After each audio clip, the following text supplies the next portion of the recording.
अनुपमा के latest update के लिए हमारे चैनल को सब्सक्राइब करें। आज के एपिसोड की शुरुआत में प्रेम बोल रहा होता है, जीत हमेशा अच्छाई और सच्चाई की होती है। प्रेम आगे कहता है, माँ आपने वो कर दिखाया जो आज तक इस घर में कभी नहीं हुआ। पराग गार्ड से कहता है कि ड्राइवर को कहो गाड़ी लेकर आए। अनुपमा मना कर देती है और कहती है कि वो ऑटो से जाएंगी, उसे रास्ते में कुछ काम भी है। पराग कहता है, आप अपने काम आराम से करते जाइए। अनुपमा कहती है, जहाँ मेरा काम है वहाँ आपकी गाड़ी नहीं जा पाएगी। पराग मान जाता है। अनुपमा बहुत खुश होती है कि पराग उसे इतनी इज्जत दे रहा है। अनुपमा पराग को धन्यवाद कहती है। पराग कहता है, धन्यवाद तो मुझे आपको कहना चाहिए। वो भावुक होकर कहता है, काश मैं तुम्हारी बात पहले समझ लेता, काश मैंने अपनी बेटी की सुनी होती। मेरी बेटी का ख्याल रखना। अनुपमा कहती है, वो मेरी भी बेटी है। पराग आगे कहता है, काश मेरी बेटी मुझे माफ कर पाए। अनुपमा बताती है कि प्रार्थना बहुत खुश होगी जब उसे पता चलेगा कि आपने उस गौतम को घर से धक्का देकर निकाल दिया।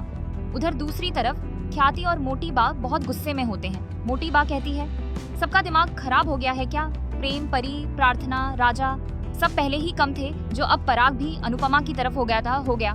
मोटी बा आगे कहती है, पराग चाहे कुछ भी कर ले, हम इस परिवार को बर्बाद होते नहीं देख सकते। पराग चाहे नाराज हो, लेकिन गौतम इस घर में जरूर वापस आएगा। तभी राही आती है और कहती है, मोटी बा ऐसा करना तो दूर, सोचना भी मत। मैंने अभी तक अनुपमा को माफ नहीं किया, लेकिन आज जो उसने किया है वो बहुत अच्छा है। अगर गौतम इस घर में दोबारा आया, बेटे को हमेशा के लिए खो दूंगी। मोटी बा और ख्याति हैरान रह जाते हैं। इधर अनुपमा पराग से कह रही होती है कि राही उसे पता नहीं कब माफ करेगी।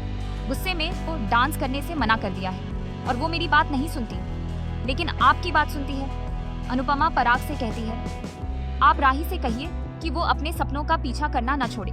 पराग कहता है, मैं ऐसा होने नहीं दूंगा, राही जरूर दोबारा डांस करेगी। अनुपमा खुश हो जाती है और चली जाती है। ये सब ख्याति सुन रही होती है। फिर दिखाया जाता है कि अनुपमा ऑटो से जा रही होती है।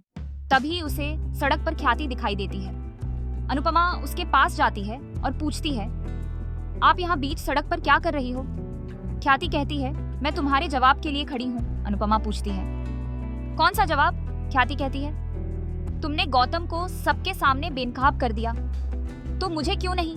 मैंने तुम्हारा आई ड्रॉप बदल दिया था, तुम्हारी आंखें जा सकती थीं, तुम प्रतियोगिता हार सकती थीं, फिर भी तुमने मेरे बारे में क्यों नहीं बताया?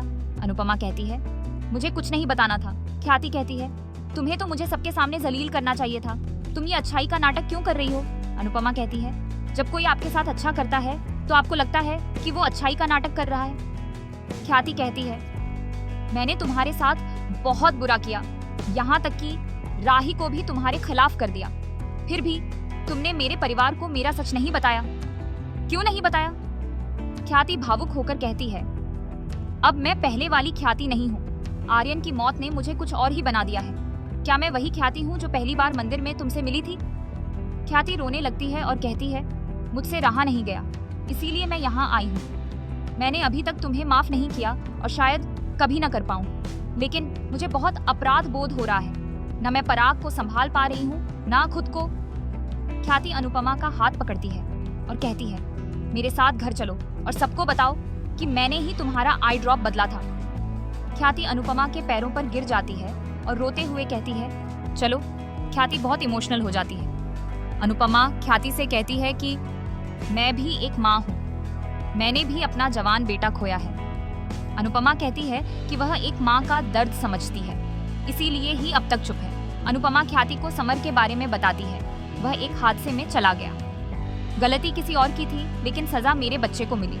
अनुपमा आगे कहती है कि अगर मैं सारी जिंदगी यही सोचती रहती कि गलती किसी और की थी और मेरा बेटा चला गया, तो क्या मुझे मेरा बेटा वापस मिल जाता?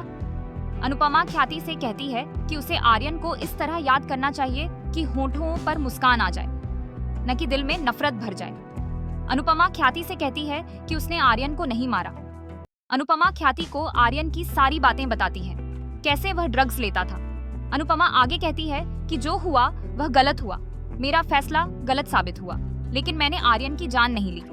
ख्याति रोने लगती है। तभी अनुपमा को समर दिखाई देता है। ख्याति अनुपमा के गले लग जाती है। अनुपमा ख्याति से कहती है कि वह बहुत अच्छी माँ है, और उसे अपने कदमों पर खुद खड़ा होना होगा। कोई उसकी मदद नहीं कर सकता। ख्याति कहती है, मैं अपना दर्द कैसे कम करूं? अनुपमा कहती है, अपने दर्द को बच्चों में मत लाओ। अगर उसे किसी से बांटना है तो बांटो, अगर नहीं बांटना तो छोड़ दो। लेकिन दर्द बांटने के लिए बहुत हिम्मत चाहिए। तुम्हें जैसा ठीक लगे वैसा करो। इसके बाद अनुपमा वहां से चली जाती है और यहीं पर आज का एपिसोड खत्म होता है। अगले एपिसोड में किंजल अपने कमरे में होती है और उसे शक होता है कि यहाँ कोई आया है। उसे एक शख्स नजर आता है।